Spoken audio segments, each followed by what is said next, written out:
Shabbat Shalom, habla Manuel Domínguez, gracias por ver mi canal. El día de hoy hablaremos de Parashat Tzaf, esta porción que nos corresponde leer del libro de Levítico capítulo 6 hasta el capítulo 8:36, va a continuar hablando lo mismo que estábamos en la porción anterior de Vaikra, con respecto a lo que son los sacrificios, las capacitaciones que tenía el Cohen, de cómo se hacía cada uno de estos pasos, especialmente en las vestiduras, en qué se hacía con el tema de las cenizas, cuáles eran sus vestidos, de qué forma se iba a mantener encendido el fuego del altar, y de cada uno de los aspectos, nuevamente repasando los sacrificios o esos acercamientos, esos korbanot que habíamos hablado en la porción anterior. Acá nuevamente lo retoman, pero ya desde la perspectiva del uso cotidiano que iba a tener como tal el Cohen o esa preparación. Claramente cierra este capítulo 8 hablando de la preparación de los 7 días de capacitación o esos 7 días de retiro que tiene este grupo de los hijos de Aarón, antes de comenzar ese trabajo especial, ese oficio sagrado, ese sacerdocio en el templo o en esta tienda de reunión que era el mobiliario del desierto.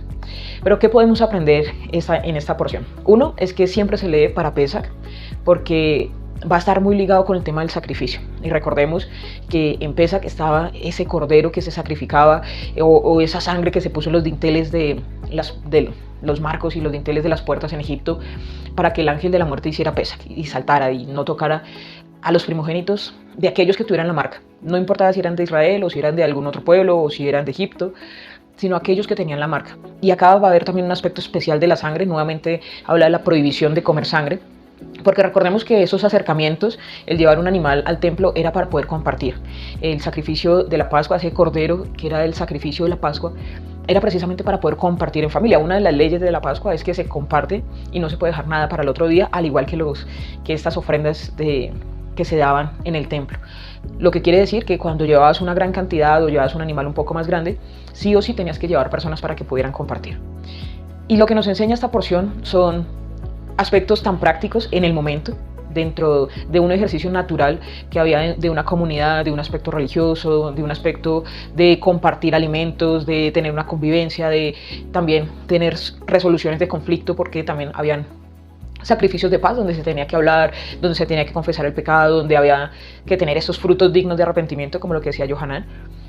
Pero me lleva esto a lo que decía el Mesías en Mateo capítulo 23, donde habla de que no debemos jurar, de que no debemos tener algunos comportamientos errados, aunque parezcan santos.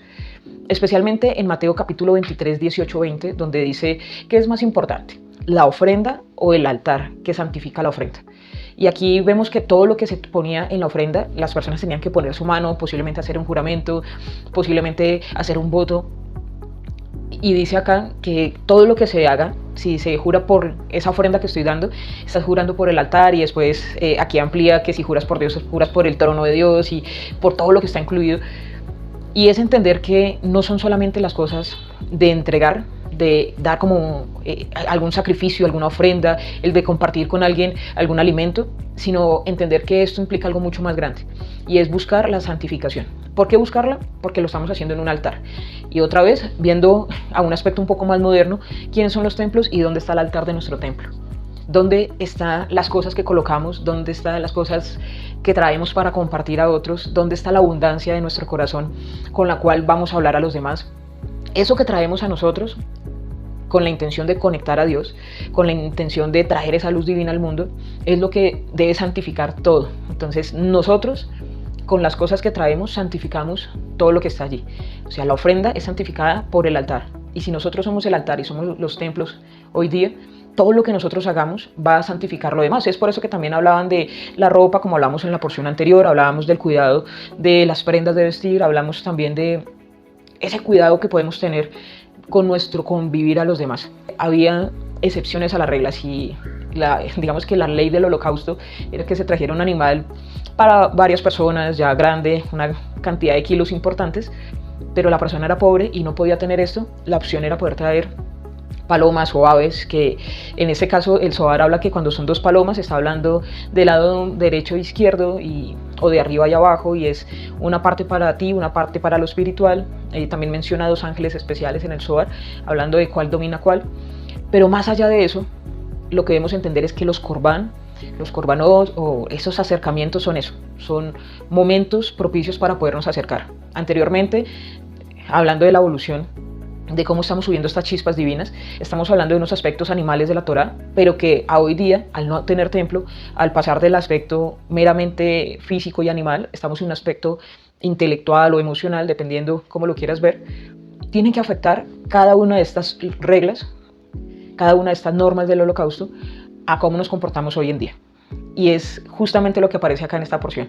Hay fuegos, ¿no? Ahí dice que el fuego de Geburá es consumido por el fuego de Gesed, en lo que dice el Zohar, porque hay un fuego que consume otro fuego, que hay, digamos que niveles diferentes de fuego. Este es el fuego para la orden actual, que dice, y esto ordenarás a los hijos de Aarón que hagan, aún lo que quede sobrante. Tenía que ponerse una ropa especial, sacar las cenizas, regarlas, tener un tratamiento especial a ese producto, con el cual todo lo que se involucraba dentro del oficio, nada se desperdiciaba, todo tenía un cuidado perfecto, o sea que todo lo que tú haces tiene algo especial, nada es de más, nada es de menos, todo tiene un sentido y todo tiene que contar. Lo mismo que hablábamos anteriormente, el aleteo de las alas de mariposa para crear un huracán, como la teoría del caos, aunque sea muy pequeño, si es usado para algo especial, para algo santo, seguramente va a dar un impacto santo. Pero también el fuego que dice en la orden, deben hacerlo ahora, también debe ser continuo. No solamente es algo que es de momento, sino que continuamente tenían que mantener la leña allí, todas las mañanas tenían que colocar leña, todo el tiempo tenían que seguir creciendo. Está como esta frase que el que no crece un día, desciende. Entonces tenemos que siempre buscar ascender. Habrá momentos, en un día o cualquier caso que no se ha aprovechado y no avancemos, sino que decrezcamos, pero eso no quiere decir que todo el tiempo estemos caídos. 7 veces caerá el justo, 7 veces se levantará. Pero aquí también hay una orden, y es que no solamente es ya en que se ejecute y que empiece a funcionar el Mishkan, no solamente que lo hagan continuamente, que era el oficio de no dejar apagar el fuego, sino que también será por las generaciones. Hay que entender que todo lo que hacemos ahora es la base para la generación siguiente, y lo que estamos haciendo hoy es porque estamos sobre las bases de lo que hicieron nuestros antepasados. La continuidad y el respeto por lo antiguo nos tiene que llevar a la modernidad y al respeto de las cosas hacia adelante. No solamente es pensar que antes no teníamos inteligencias artificiales, sino entender que esto no nos debe quitar lo humano, lo sensible, sino más bien que sea una herramienta. No porque se tenía un martillo se dejó de trabajar con las manos, sino que las herramientas empezaron a hacer que hiciéramos cosas mejores y más grandes. Claro, el corazón del hombre también hizo cosas muy malas con más tecnología, pero también cosas muy buenas cuando llegó esa tecnología.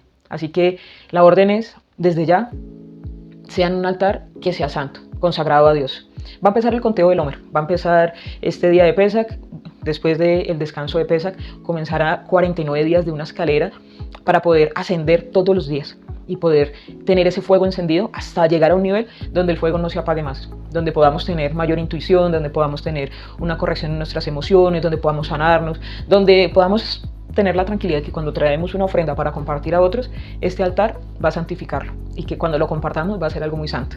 Así que preparémonos para que seamos diferentes, preparémonos para darle algo a nuestras generaciones, preparémonos para que todo lo que hagamos sea para acercarnos a los demás y para que podamos acercarnos al Creador de todas las cosas y poder traer esa luz al mundo. Seamos una mejor humanidad compartiendo todos estos acercamientos y siendo altares que santifiquen este planeta. Shalom a todos.